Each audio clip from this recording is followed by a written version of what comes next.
Você que já está aqui assistindo esse vídeo, digita a palavra escola aqui nos comentários para você ter acesso à Escola da História da Arte. Então, digita a palavra escola aqui nos comentários para você ter acesso à Escola da História da Arte com o melhor preço da história. E hoje nós vamos bater um papo sobre História da Arte com o professor Dante Velloni.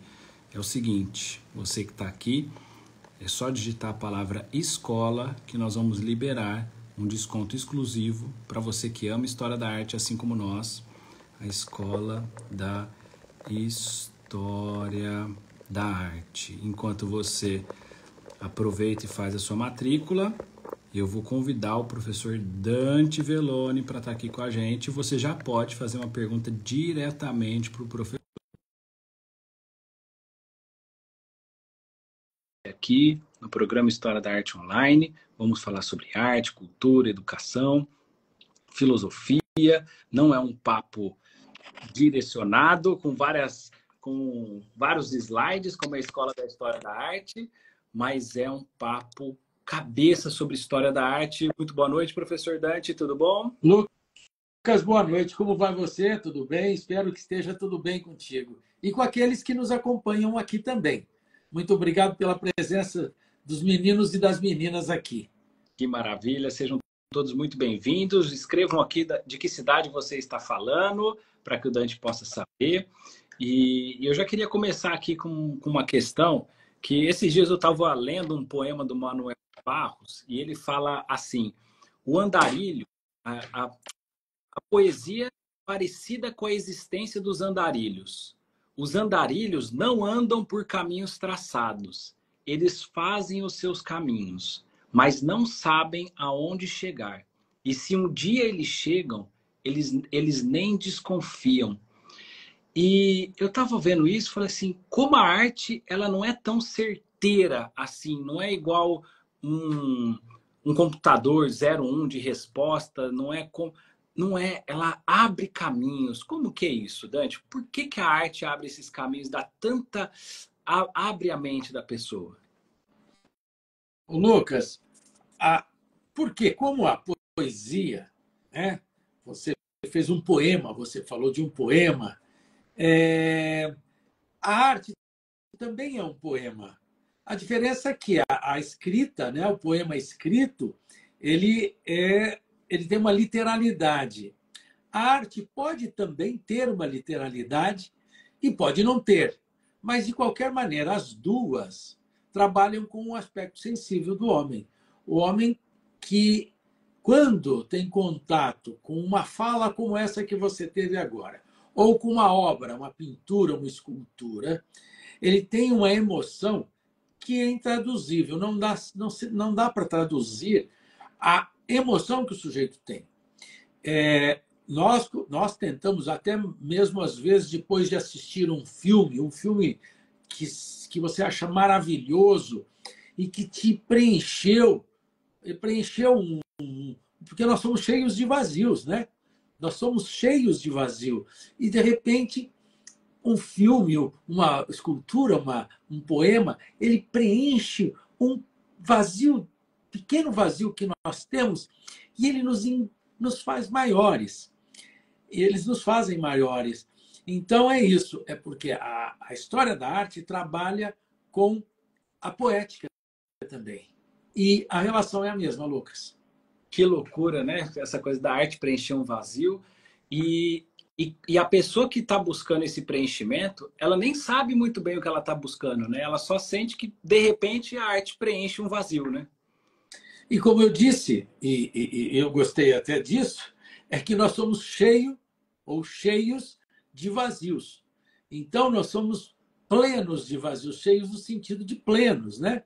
E que nós não temos a noção das nossas transformações. Porque as transformações acontecem em nós vagarosamente, todas as transformações. Se nós retomarmos a nossa adolescência e para a vida adulta, nós sabemos o que foi adolescência, que foi vida adulta, mas essa parte transitória entre uma e a outra, nós não temos consciência, especialmente naquele tempo. Hoje a gente tem uma visão retrospectiva que consegue até detectar, mas no momento a gente não percebe. Por isso que, quando nós chegamos em algum lugar, nós não percebemos que chegamos. De repente, você está numa roda de amigos ou numa roda profissional, numa reunião profissional, e de repente te vem um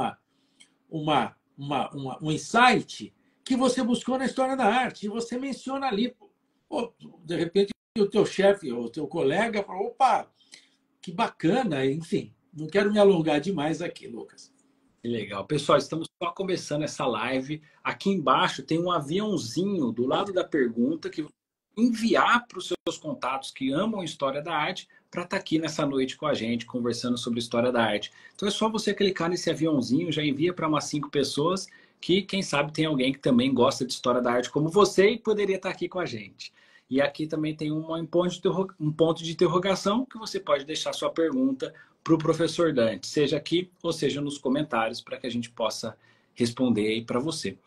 Professor, e você falou sobre essa coisa da poética, de preencher o vazio, muito bom essa coisa do cheio de vazio. E eu fiquei pensando, e se esse vazio for falsificado?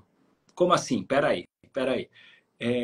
E se um artista for falsificado, ele também preenche esse vazio? Que interessante esse paralelo que você fez, Lucas. Muito interessante. Sim, sim, porque a ideia de falso só se tem depois que você sabe que ele não é verdadeiro. Portanto, ele é verdadeiro enquanto você o tem como algo que existe de alguma maneira, que ele existe, ou seja, concretamente, no caso de uma obra de arte, ou de uma fantasia psíquica, enfim. Né? Portanto, tem pessoas que acreditam que veem sombras, fantasmas, enfim, eu quero dizer, os fantasmas que nós temos, às vezes nós acreditamos mais neles, né? Não estou chamando aquele de fantasma, aquele monstro, aquela coisa, mas fantasmas, aquelas ideias, aquele pensamento, aquela situação que nós imaginamos, enfim, cada um sabe por que todos nós temos os seus. Mas eu quero dizer que até que se descubra a obra ser falsa, ela passou e foi tida como verdadeira. Portanto, é como o Freud, falando em fantasmas, como o Freud disse sobre o xiste. O xiste é aquele momento que você, traduzido aqui de uma maneira muito rasa, me perdoem, e rápida, é quando você tem o insight, você percebe que aquilo que você pensava não é. E tem, muitas vezes, o xiste traz humor, outras vezes traz raiva, traz insatisfação. E, nesse caso, eu não sei o que ele traz. Quando você descobre que uma obra que você admirava, etc., você fica sabendo que ela não é verdadeira. Que interessante. Tem, eu acho que uma obra do Leonardo da Vinci, acho que é Cristo, assim, que eles não sabem se é ou se não é. E parece que tem uma obra da Tarsila do Amaral que a gente não... Parece que se descobriu que é falsa. O senhor ficou sabendo? Se sim, pode dar uma explicada aqui para o pessoal? Você sabe que sim. Essa obra da Tarsila, vou falar primeiro. Olha, poderia falar primeiro do Leonardo, porque nós trazemos para a Tarsila, que está um pouquinho mais próxima agora. Vamos falar do Leonardo, sim. O Leonardo tem uma obra que é um Cristo, que está com a mão assim e segura aqui uma esfera de vidro. Então, ele está assim, segurando o mundo. Isso se chama Salvator Mundi, quer dizer, o Salvador do Mundo. E essa obra foi tida como falsa.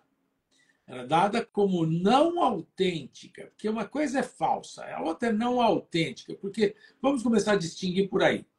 Uma obra não autêntica é aquela obra que muitas vezes é do mesmo período do autor, como essa do Leonardo, mas que ela se confunde com, dadas as características, se confunde com a linguagem daquele determinado artista, no caso, Leonardo. A falsa já é diferente. A falsa é quando alguém faz com a intenção de ludibriar. Uma coisa é não autêntica e a outra é ser falsa. A falsa, alguém produziu para que os outros fossem ludibriados. No caso da obra da Tarsila, Paisagem 1925 se chama, é uma obra que, digamos, no futuro do pretérito, teria sido pintada no Brasil, que ela está muito polêmica, está muito recente. Ela teria sido pintada no Brasil, depois alguém leva consigo essa obra para um país do Oriente Médio, fica por um tempo longo lá, e, de repente, ela ressurge aqui no Brasil como uma obra autêntica. E um grupo liderado por especialistas sobre a obra, especialistas da obra de Tarsila do Amaral, a exemplo da sua... Ela é parente, que é a Amaral também, que é autora do livro sobre a Tarsila. Ela e o grupo que estuda nega a autenticidade dessa obra. Mas a galeria representante da família da Tarsila atribui, chama alguém um expert, que atribui a autenticidade dessa obra. E a família, claro, prefere aquele que criou a autenticidade, que estabeleceu a autenticidade da obra. Essa função, eu posso estender um pouquinho? Tudo bem? Pessoal, posso estender um pouquinho? Vocês estão gostando? Se sim, deixa um coraçãozinho aqui. Eu teria mais para comentar. Por favor, por favor. Porque a ideia, isso não é uma coisa recente, não. A ideia de se ter o especialista, o perito na arte, é antiga, remonta ao século XVII. Em 1650 já tinha alguns especialistas tratados como perito em arte para descobrir aquele que era verdadeiro ou falso. Naquele tempo, no século XVII, mesmo um pouco no começo do XVIII, muitos artistas autênticos produziram obras e essas obras iam para uma coleção particular e alguém, às vezes até o próprio dono, pedia para que um outro artista copiasse aquela obra exatamente como ela está, como ela foi concebida pelo artista mais importante.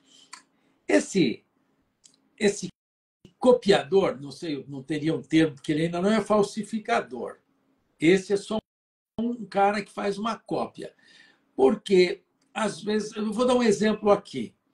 A escultura de Davi de Michelangelo, e nós vimos as duas, né, Lucas, na nossa viagem com os alunos para a Itália, aquele espetáculo que nós vivemos lá, né, visitando a academia, vendo a Academia de Florença. Né? Esse é um dos lugares que nós fomos. Em Florença, nós fomos na Uffizi também, assim como fomos. E logo mais, para quem é da Escola da História da Arte, nós vamos divulgar a turma de 2025. Então, se você ainda não é da Escola da História da Arte, escreve escola nos comentários para desbloquear o seu acesso ainda hoje. Para quem está aqui, vai receber um link exclusivo aí da Escola da História da Arte. Entra hoje e logo mais a gente vai divulgar para os alunos a viagem de 2025. Mas continuando, Dante. Então, o Davi de Michelangelo, ele original está na Academia de Florença. Mas tem um na Piazza della Signoria, em frente ao Palazzo Vecchio, que é a praça principal de Florença, tem um Davi exatamente igual, nas mesmas medidas, tal, de mármore. Aquele é uma cópia de um artista, que um artista copiou, medindo cada centímetro da obra original. Tá? Então, isso é uma coisa. Então, algumas obras foram feitas nessas condições e foram tidas, mais tarde, vão descobrir que não é do autor, é de alguém da mesma época, mas que não é o autor. Tá. Outra coisa é quando o sujeito copia uma obra com intenção de fazê-la passar pela original. Aí existe uma fé, sabidamente, e isso acontecia, inclusive, com alguns colecionadores que chamavam um falsificador, agora estou tratando como falsificador, chamavam um falsificador para falsificar uma obra que ele tinha a original e soltava a obra, vendia, trocava a obra falsa. Então, o que acontece? Essa obra falsa rodava, até um dia que vai se descobrir que ela não é verdadeira. Aí, quem tem a verdadeira é aquela cria, inclusive, ela passa a ter vamos dizer, o mercado entusiasma com a original e ela passa a valer mais. Então, o mercado é fundamental nessa questão da falsificação de obras. Voltando para o caso da Tarsila, para concluir, sem dúvida que existe aí uma intenção de mercado muito intensa, assim como desse Salvator Mundis, do Leonardo. Enfim, a falsificação é algo que existe há muito tempo. E no século XX, não é para menos, já no século, eu falei lá atrás, no século XVII, XVIII, já tinha, na Itália se chamava de conoscitore, que é o conhecedor. E em francês é um termo que a gente às vezes usa até hoje, que é o conhecer, que é o conhecedor também. Ele é conhecer de cinema, ele é conhecer enfim, de matemática, enfim, ele, se bem conhecer de matemática não é, normalmente se usa na área de humanas, né? Conhecimento, do conhecimento. O outro é cientista, né? Enfim. Então já existiu esse perito há muito tempo e cada vez mais tem tido surpresa aí com a originalidade das obras. Além desse mercado, existe, não sei se a gente pode dizer de não mercado, mas existe uma circulação de obras raras, secretas, que a gente não tem acesso, fora das galerias, entre colecionadores, entre famílias que não expõem essas obras, ou que eles comercializam entre si. Existe isso? Existe. Existe sim, Lucas, e muitas coleções, enquanto o próprio colecionador está organizando a coleção, muitas vezes ele não expõe aquela coleção. Recentemente teve uma coleção que eu tive a oportunidade de ver na Pinacoteca do Estado de São Paulo, na cidade de São Paulo, que era de um casal de colecionadores, né? Normalmente um casal de colecionadores que tinha uma coleção impecável. E depois que eles morrem é que começa a ter... Porque muitas vezes, vejamos, enquanto o colecionador tem a sua coleção, ele e a sua família, eu quero dizer assim, o patriarca normalmente, que detém o poder das obras, e o poder, eu quero dizer, o patrimônio, ele tem a propriedade da obra, ele segura lá com ele, na sua casa, no seu acervo, seja lá como for. Quando ele morre, vai haver um problema de herança, o inventário. E o inventário para essas coisas, sabidamente, é muito caro para os herdeiros. Então, muitas vezes, os herdeiros fazem não é convênio, mas faz um combinado com a justiça, com o fisco, que ele vai fazer exposições, 2 exposições por ano daquelas obras, gratuitamente, todo mundo pode entrar, e ele não paga o imposto. Então, pode haver um... Agora não me vem a palavra. Enfim. Que interessante, que interessante. E, Dante, voltando nas questões de autenticidade, de falsificação de obras, tem uma pergunta aqui do Ricardo, que ele diz o seguinte: professor Dante, e eu acredito que essa pergunta vai muito ao encontro do que a gente estava conversando. E você que está assistindo, deixa o seu coraçãozinho e aonde tem um ponto de interrogação, você pode deixar sua pergunta, que aí eu já pergunto para o professor e você já tem a sua pergunta respondida aqui ao vivo. Ele diz o seguinte: professor Dante, como você analisa o uso da inteligência artificial na arte daqui para frente?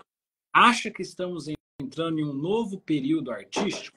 Eu acredito que a minha pergunta vai ao encontro do que o senhor estava falando sobre a falsificação, porque é falsificação uma obra de arte com a inteligência artificial? É arte? Não, enfim, também entra nessa questão, mas eu vou deixar com você aí para você filosofar e responder essa questão.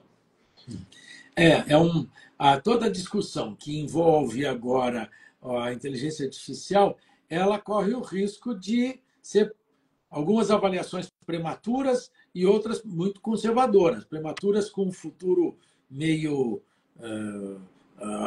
vanguarda, né? Algumas pessoas querem ser vanguarda, corre risco. Aqueles que querem ser conservadores também.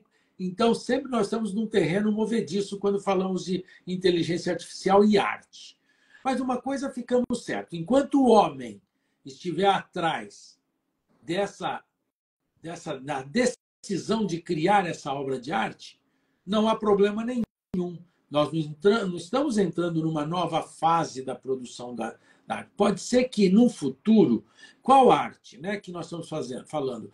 Jamais a inteligência artificial sozinha vai criar uma obra de arte. Então, tem que ter alguém que estimule a produção. Porque o fazer na arte já foi abolido há muito tempo, como qualidade essencial. O fazer na arte era uma qualidade do século anterior, aliás, há 2 séculos, era século XIX. E mesmo assim, o impressionismo já rompeu um pouco isso, né, com as suas pinceladas soltas, etc. Então, por exemplo, os minimalistas, que o sujeito concebia, no máximo fazia um esquema num papel e dava para um terceiro, para um cara produzir a obra dele, produzia e tudo bem, ele não tinha contato. Se nós pensarmos no Richard Serra, que é o maior escultor americano que morreu agora recentemente, a sua obra dos últimos 30, 40 anos, ele não pôs a mão em nenhuma delas para ser produzida, para serem produzidas. Ele produzia mentalmente, intelectualmente. Imagina quem que dobra uma chapa de ferro de 5, 6 metros de altura por 6 centímetros de espessura, uma chapa de ferro de 6 centímetros de espessura, por 10 de comprimento, curvada, que só um estaleiro naval consegue produzir. Ele não vai pôr a mão naquilo lá. Quem faz os cálculos é o pessoal do estaleiro. Enfim, ele já não põe. Então, a inteligência artificial, se o aluno que fez a pergunta, que é interessante, pensa em termos de fazer, já não, o artista não faz tantas obras que são produzidas monumentalmente, o artista também não põe a mão.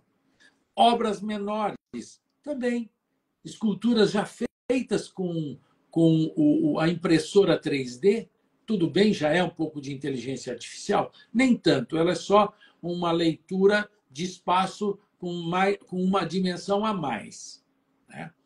Então, eu acho que a inteligência artificial, o que vai acontecer é que, com ela, a representação da realidade realisticamente não vai perder sentido, porque a inteligência artificial vai produzir imagens muito fidedignas à realidade. Sem dúvida. Então, vai chegar um tempo que produzir alguma coisa que tenta imitar a realidade também perde sentido. Embora, se nós olharmos pela história da arte, e por isso a história da arte é tão importante para compreender a arte do nosso tempo, ou aquela que virá, aquela que está por vir. que eu estou fazendo, estou me arriscando aqui, mas eu me arrisco porque eu acredito. Assim como depois da fotografia colorida surgem os artistas pintores ligados ao expressionismo abstrato, chamado fotorrealistas ou hiperrealistas, que eles vão dizer o seguinte: a fotografia é capaz de fazer uma imagem, mas nós somos capazes de fazer uma pintura exatamente igual a ela, que são os hiperrealistas. Que eles vão fazer. Então, vai ter um contraponto daquele que quer fazer. Então, eu acho que, mesmo assim, sempre vai haver uma tendência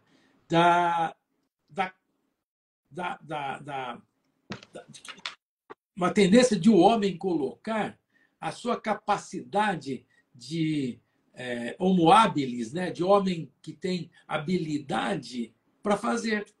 O homem não vai querer deixar isso, ele não vai querer atrofiar a sua capacidade de fazer com a mão. Até porque também, para aqueles que já tiveram experiência na escultura, e fazer uma escultura, por exemplo, de argila, quando você pega a argila e molda, é uma emoção indescritível e a inteligência artificial não vai te trazer essa emoção. Ô, Dante, estou me recordando de você na Turquia, com os seus alunos, sentado numa moldura de escultura, fazendo ali um vaso de escultura numa viagem com seus alunos para a Turquia, que você foi numa loja de cerâmica, e aí os seus alunos colocaram na berlinda. Falou assim: tem alguém que quer fazer uma escultura? Aí o professor foi lá, mexeu na argila, né? Foi super divertido. Muito gostoso. Então, veja, você se lembrou disso. Eu já tinha tido experiência com argila desde muito cedo. Eu fiz trabalhos em argila, e depois na universidade, depois, mais tarde, como artista, enfim. Mas mesmo assim, quando eu fui naquele ambiente, que era um local que se produzia obras em argila, né? Na Turquia, um lugar de tradição centenária, né? Se não milenar, e que eu pego um pedaço de argila e coloco e começo a manipular e mexer e rodar. Aquilo foi incrível, embora o resultado não tenha sido um dos melhores. O pessoal que está nos assistindo, aqui embaixo tem um ponto de interrogação. Eu ver os comentários aqui para que eu não fique passando na frente do professor, mas tem um ponto de interrogação aqui embaixo que você pode clicar e deixar sua pergunta. Então, você pode clicar e deixar sua pergunta. E entra mais uma vez toda essa reflexão, inclusive eu vou pedir para o pessoal deixar o coraçãozinho, quem gostou dessa reflexão, toda essa sua reflexão sobre inteligência artificial e o homem não vai parar, por mais que exista inteligência artificial, etc. Entra de novo naquela papo que você estava falando sobre os vazios. Dessa live, né? Sobre essa coisa de preencher vazios. Nós somos cheios de vazios. Então, por mais que tenha tecnologia e tenha coisas, o homem vai estar sempre buscando preencher algum vazio, né? Através da arte. Ela tem essa capacidade de preenchimento, né? A arte, que ela nos faz? Ela não deixa ninguém, não resolve o problema com o imposto de renda, ela não resolve as provas de matemática, ela não resolve o problema do Serasa de ninguém. Não é verdade? Ela não tem uma função prática. A arte, todos nós sabemos que não tem. Mas ela preenche esses vazios, como eu disse, né, que nós somos cheios de vazios, ela preenche esses vazios que são necessários serem preenchidos em nós. E esse vazio é exatamente aquilo que a vida cotidiana não consegue fazer espontaneamente. A poética, né, que nós falamos também no início, a poética é que tem essa capacidade de fornecer elementos que estão no âmbito subjetivo, mas que nos trazem um prazer incrível. É o prazer da descoberta. E eu vejo, eu sinto, e eu já fiz aqui menções à história da arte, e eu sinto que a história da arte me causa muitas vezes isso. Quando eu, mesmo já tendo estudado muito isso, ninguém para de aprender, né? Eu continuo aprendendo e quero aprender muito, e preciso aprender muito. Mas quando eu percebo, tem uma sacada. Quando eu descubro na história da arte, fazendo uma relação entre um período e um outro, associando aos contextos, né? Associando a aspectos da antropologia, digamos assim, para resumir todo o que o homem vivia naquele tempo. Poxa, pô, é por isso. E essa sacada nos traz uma sensação, para aqueles que já viveram isso, eu acho que a maioria das pessoas já viveram algum momento de uma sacada. Então, esse prazer da descoberta, é o prazer de fazer uma prova bem feita, de dar uma resposta bem feita. Esse prazer só pode ser preenchido por essa matéria subjetiva,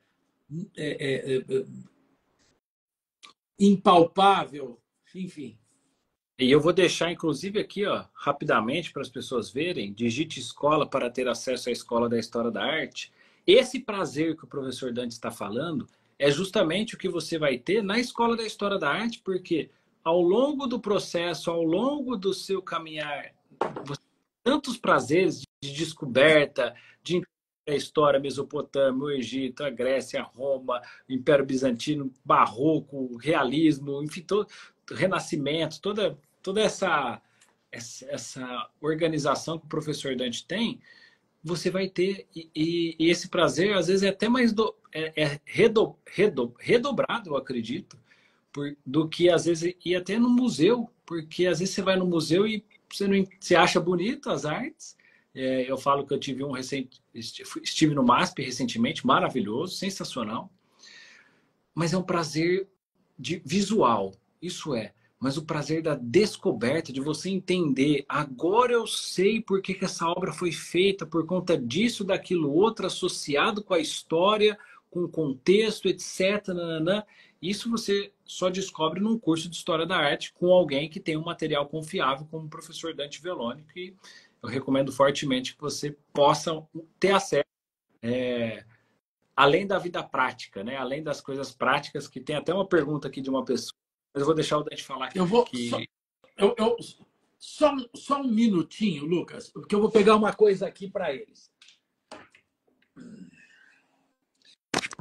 Enquanto isso, ó, vou deixar aqui, vou convidar você. Você sabe o que eu queria mostrar para eles? Só para dar um assunto em relação ao que você disse, para reforçar o que você disse, que nós dissemos, né? Aquele prazer. Eu estudei História da Arte lá no começo, e eu já, em outros momentos, já falei sobre isso. Eu estudava História da Arte e os livros tinham uma fotografia em branco e preto, né? Uma foto sobre um período, 2, 3 em branco e preto. E livros de boa qualidade. E eu dou um exemplo. A História Social da Literatura e da Arte, de Arnold Hauser, é um excelente livro, mas ele tem uma imagem só de uma posição da Vênus de Willendorf. Certo? Então, tem uma, e branco e preto. Quando eu falo com meus alunos, eu falo mostrando isso aqui. Veja a diferença. Por quê? Eu trouxe essa aqui, essa é a Vênus de Willendorf, que eu comprei lá onde está a original. Claro, essa não é a original de 18, 20 mil anos atrás. Essa aqui é uma cópia original e ela tem um metalzinho que tem uma numeração interna. Ela é trazida lá do Museu de História Natural de Viena, onde está a original. Então, eu mostro para o meu aluno toda ela tridimensional. Então, ele tem o conhecimento, esse conhecimento aqui, certo? Eu imaginava, quando eu via assim, Lucas, eu vou fazer uma coisa até meio engraçada. Quando eu vi a imagem, vou pôr bem aqui pertinho. A imagem que está no livro do Hauser é assim de frente, branco e preto. Eu falava, engraçado, ela tem duas nozes aqui nos seios, né?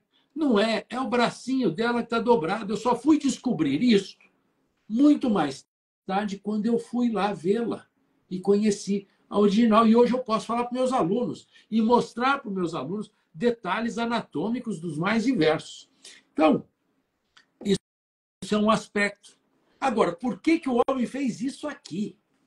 Por que, que ele pintou a parede lá da caverna? Quando eu vou descobrir isso também mais tarde, nas minhas especializações, nas minhas buscas e minhas visitas, que eu tanto faço, fora do país, no país, eu vou compreender por que o homem estava. Só para que eles estão acompanhando aqui. Na pré-história, por que, que o homem estava lá na caverna 30, 40, 50, 100 metros abaixo da terra?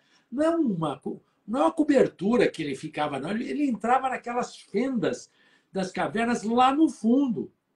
Porque lá fora, meus queridos, lá fora estava 10, 20, 30, 40 graus negativos. E ele não tinha onde ficar, ele se escondia lá. E ele ficava tanto tempo, porque era o fim da era glacial, e ele não tinha mais o que comer. Então, possivelmente, ele vai fazer as suas pinturas quase num transe, lembrando aquilo que ele não tinha para comer. Eu vou parar aqui, porque eu não estou dando aula, mas gostaria até de dar aula, mas eu vou parar aqui, porque eu adoro falar disso. Ó, e se você sobre as pré-história, muito além do que você conhece ou imagina, escreva escola, que nós vamos te enviar um link exclusivo de acesso à Escola da História da Arte, para você começar o quanto antes a fazer essas descobertas maravilhosas. Se prepara para conhecer a história da arte de maneira cronológica e contextualizada, com material confiável do professor Dante Velloni. Tem aulas que o professor Dante grava sobre o Egito dentro das pirâmides. A gente não está falando de uma aula que você vai assistir, que um professor deu um Google ou deu um chat GPT e falou assim, monte uma aula sobre as pirâmides do Egito, e vai lá e te monta um chat GPT com um slide que ele fica lendo do lado e você é enganado. Não, é uma aula dentro das pirâmides do Egito. Não é brincadeira. Ninguém aqui está para fazer gracinha, não. A gente está aqui para que você possa descobrir, desvendar de uma vez por toda a história da arte, para que você seja, sim, a pessoa mais inteligente da mesa. Para que onde você vá, você possa conversar sobre a história da arte, as pessoas pararem para te ouvir. E não só a história da arte, para que as pessoas parem para te ouvir aonde você estiver, onde você possa fazer associação sobre qualquer assunto, onde no trabalho as pessoas vão querer saber a sua opinião, porque você vai ter repertório cultural. E quem tem repertório cultural consegue pensar, consegue raciocinar, consegue fazer associações inimagináveis, porque é o que a arte faz. Ela junta vários elementos e traz algo novo. Então, se você quer se destacar para ser uma pessoa que traz algo novo, seja no seu trabalho, seja na sua vida pessoal, seja no relacionamento, como é legal você estar num relacionamento que você tem assunto, que você consegue falar sobre arte, falar sobre coisas, ser uma pessoa interessante. E se você está em busca de uma vida mais interessante, pessoas mais interessantes, seja uma pessoa mais interessante. Porque às vezes a gente vive nessa situação da televisão de querer só receber, mas seja uma pessoa interessante para você receber coisas mais interessantes também. Eu tenho certeza que a Escola da História da Arte pode ser esse caminho que você tanto procurava para encontrar um espaço inteligente, com suporte, porque tem suporte dentro da escola para você tirar as suas dúvidas, você descobrir a história da arte. Temos aulas ao vivo com o professor Dante, ao vivo no Zoom, você vai poder conversar com ele uma vez por mês. Então, assim, não tem outro lugar para você que gosta da história da arte ou que conheça alguém que gosta da história da arte para você estar. Por isso eu convido você a escrever escola aqui nos comentários. Não faça matrícula lá pelo link da nossa bio do Instagram, porque a gente tem uma oferta exclusiva para você que está aqui nos assistindo. Era isso que eu tinha para falar, Dante. E ótimo. É o seguinte, eu queria dar um exemplo de um aluno que me relatou outro dia, que ele falou assim, Dante, o teu curso de História da Arte me leva, me trouxe, né, a lugares que estão me levando a um outro patamar. Ele contou de uma, então dá licença, vou ser breve. Ele contou de uma reunião na empresa que alguém falou assim, não, mas isso aí é coisa da burguesia, né? Ele disse, eu lhe lembrei das suas histórias inteiras sobre a burguesia, o que foi a burguesia, quando eu dou aula, especialmente no final da Idade Média, no começo do Renascimento, e eu falo da formação de uma burguesia. Da onde vem, por que burguesia? Que vem de burgo. O que eram os burgos? Como foram formados os burgos? Eu estou falando de quê? De formação de civilização. E ele disse que falou na reunião e que, quando ele falou da formação burguesa, e nós estamos aí, ele fez associação com os dias de hoje, que é aí que ele falou, porque nós estamos vivendo um outro momento de formação, hoje chamado dos novos ricos, assim, desses grandes milionários, que estão fazendo isso, só que eles não patrocinam mais coisas vamos dizer, humanísticas. Olha, quando ele falou, eu morri de orgulho de ter um aluno que aprendeu tanto e disse que foi ovacionado na reunião, foi muito bem lá. Gostei de saber. Isso aí é porque nós estamos falando das relações da história da arte, né? Claro. E é o seguinte, essa live vai terminar, nós estamos com uma oferta relâmpago para a Escola da História da Arte, você só precisa digitar escola aqui nos comentários. Esse é o recado que eu tenho para você. A live vai acabar, se você quer aproveitar, escreve escola aqui nos comentários, que nós vamos te enviar um link exclusivo de acesso à Escola da História da Arte para uma oferta relâmpago. Eu espero que você seja uma pessoa esclarecida, inteligente, aproveite essa oferta para você poder descobrir a história da arte de maneira cronológica e contextualizada, com material confiável do professor Dante Velloni. A aula do Egito é gravada dentro das pirâmides do Egito. Eu não sei mais o que eu posso falar para você entender a força que esse conteúdo, pode ter esse conteúdo na sua vida. Não tem na história algo parecido que você pôde aprender história da arte com um professor que estava dentro da pirâmide do Egito te ensinando história da arte. Para pensar um pouco a oportunidade que você tem de aprender com alguém que não é só um professor, mas também um artista plástico. Inclusive, você está com exposição em São Paulo, né, Dante? Ali do lado da exposição do Salvador Dalí. Em frente, tem a exposição do Salvador Dalí, de um lado do Museu de Arte Brasileira, tem a exposição do Salvador Dalí. E em frente tem as reverberações surrealistas, que tem só artistas brasileiros, e eu tenho a honra de participar dessa exposição que está aberta ainda até dia 29 ou 30 de setembro. E eu participo dessa exposição, sim, lá no Museu de Arte Brasileira, em São Paulo, na Rua Lagoas. Eu não me lembro o número, mas está lá. E tem a exposição do Salvador Dalí, e em frente tem essa da qual eu participo. Mas já que é para falar isso também... Ariane, obrigado, Ariane. Desculpa, é que eu vi aqui, eu um pouco leio isso, mas vi que ela esteve presente lá. Muito bem, obrigado pela presença. E também, agora, dia 10, né, vou comemorar meu aniversário lá em Roma, participando de uma exposição 50 anos de arte, né? 50 anos da minha primeira mostra individual. 50 anos já. Embora eu não tenha nem essa idade, já faz 50 anos que eu fiz a minha primeira exposição individual. Parabéns, parabéns, Dante. Começou muito cedo, né? Comecei bem cedo. É verdade. Não, então, eu não preciso esconder, eu estou brincando com isso, mas eu comecei aos 20 anos, eu já fiz minha primeira exposição individual, numa galeria. Olha só, pessoal, olha só, alguém que moldou a história da arte brasileira, inclusive tem um curso de bônus para vocês sobre a história da arte do Brasil, da era pré-cabraliana aos dias de hoje, um estudo exclusivo que o professor Dante fez. você vai poder ter acesso, basta digitar a palavra escola. Você está a 5 palavras, 6 palavras, né? Escola, 6 palavras, 6 letras. Você está a 6 letras da sua transformação cultural. São 6 letras que separam você desse momento até a Escola da História da Arte. Basta você escrever a palavra escola aqui nos comentários, o resto você deixa com a gente, porque você não vai ficar de fora. Dante, vamos encerrar a live. Quem escreveu a palavra escola vai aproveitar uma oferta relâmpago, e eu deixo aqui as últimas palavras para você, aqui com o pessoal. E parabéns por toda a sua jornada, sua disponibilidade de estar aqui essa noite, para que a gente possa falar sobre história da arte, ter novos insights, ter muitas reflexões profundas aí sobre arte, sobre história, e abrindo caminho aí para novas pessoas que querem descobrir a história da arte também.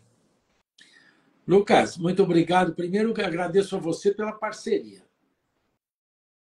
E, portanto, pelo seu apoio, pelo seu suporte, que você faz isso com todos nós, seja comigo, seja com os alunos, que você faz o suporte lá na Escola da História da Arte. Você faz o suporte absolutamente, assim como você fez aqui. Então, as pessoas já ficam sabendo como faz lá também. Segundo, agradecer a todos que participaram aqui conosco. Muito obrigado e espero encontrá-los de segunda-feira. Normalmente, em torno de 8, nós estaremos por aqui. E nós temos, né, Lucas, futuramente uma aula por aí. Mas isso, desculpa, já dei spoiler, desculpa. E novidades chegando. Para. Para aqueles que querem saber mais de história da arte, é só continuar acompanhando a gente. E assim, às vezes você hoje não tem 95 centavos por dia para investir no seu conhecimento, tá tudo certo. Às vezes pode ser um valor muito alto para você e tá tudo certo. Mas o que você pode fazer é nos ajudar divulgando esse vídeo, divulgando o programa, o Instagram do programa História da Arte para outras pessoas, porque tem muito conteúdo lá dentro. E caso você também perca essa oferta que está sendo feita, uma oferta relâmpago, amanhã ou depois você pode se matricular no preço regular e está tudo certo. Então, a bifurcação está dada, você tem um caminho a escolher e a gente se vê num próximo encontro. Foi uma alegria. Antes de encerrar, eu queria que as pessoas escrevessem 1, 2, 3 palavras aqui sobre quem conseguiu acompanhar do começo ao fim, ou um trecho, o que achou da live, o que aprendeu. Alguma palavra aqui para o professor Dante que você possa deixar, depois de tantas palavras que ele deixou para você, que palavra que você quer deixar aqui para o professor Dante nesse encontro, nessa segunda-feira à noite, nessa live sobre história da arte. E se você pretende estar presente numa próxima live, ou se essa pode ser a última, né? Porque às vezes você não quer estar com a gente não faz mais, não tem problema. Ou se você pretende estar na próxima live aqui com a gente também. É bom, eu também gostaria de saber o que acham, né? Sabe, sempre que nós fazemos um trabalho, é bom que ele seja avaliado para que a gente sempre apare as arestas. Muito obrigado a todos vocês, especialmente aqueles que comentarem aqui. E você que está vendo esse vídeo gravado, deixa o seu comentário aqui para que a gente possa saber também e colher o seu feedback. Foi uma alegria imensa estar aqui com você, muita gente entrando. Mais de 700 pessoas entraram nessa live, é um entra e sai esse Instagram, por isso que a gente também vai fazer uma mudança muito em breve, vamos fazer alguns conteúdos aí no YouTube para você. O Chocolate Taza falou parabéns pela iniciativa. Obrigado. Ele fez uma pergunta sobre como se entende a arte no capitalismo, mas o Dante acho que respondeu ali quando ele estava falando sobre a arte não tem uma função prática, né? Então acho que foi bem interessante. Dante, foi muito bom estar aqui com você. Queria dar boas-vindas às novas pessoas que se matricularam aí na Escola da História da Arte. A Luísa, deixando um comentário, parabéns pelo trabalho de tornar acessível a cultura, o que era reservado apenas à elite antigamente. Forte isso, hein, Dante? Muito bom, só a burguesia, lembrando do termo, né? E hoje nós mudamos o tempo. Ótimo, obrigado. Obrigado pela sua colocação, Luísa. Exatamente. O nosso trabalho aqui é como uma missão, não é outra coisa, porque é o que a Luísa falou. Geralmente a arte ela ficava entre a elite, né? Era uma conversa de elite. E Posso fazer uma observação, se cabe ainda no tempo, não sei. Uma coisa é a elite. Nós nunca vamos perder. Elite quer dizer um grupo sofisticado, um grupo conhecedor de uma área, né? Então, vamos entender elite, elite intelectual é uma elite que trabalha para ter para ter o conhecimento intelectual, para desenvolver sua intelectualidade. Não é gratuito, não é ganho de herança. Você não pega de herança. Seu pai sabe, você não pega naturalmente, como se fosse dinheiro. Né? Eu digo porque tem elites e elites, né? Tem milícia é uma elite, né? Milícias, que a gente sabe, tráfico é uma elite.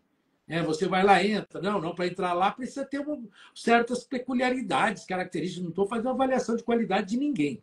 Só estou falando que é diferente. Então, nós somos, vamos dizer, antes a arte só tinha acesso àqueles que eram abastados, digamos assim, né? A elite econômica, aí sim, tá certo? Mas nós queremos ser uma elite intelectual e você pode ser, sem ser necessariamente, pode até ser, e tomara que seja, esteja próximo, de elite financeira. Mas a nossa não é. A nossa está aqui dentro. Nós somos uma elite, sim, e muito nos orgulha, porque gasta tempo. Vocês estão aqui agora, podiam estar assistindo novela, assistindo qualquer outra coisa, e está aqui se aculturando. Muito obrigado. Dá trabalho, mas vale a pena. A, a Dila Honorato falou: hoje cheguei atrasada, amo suas lives, sempre aprendo muito. Que maravilha.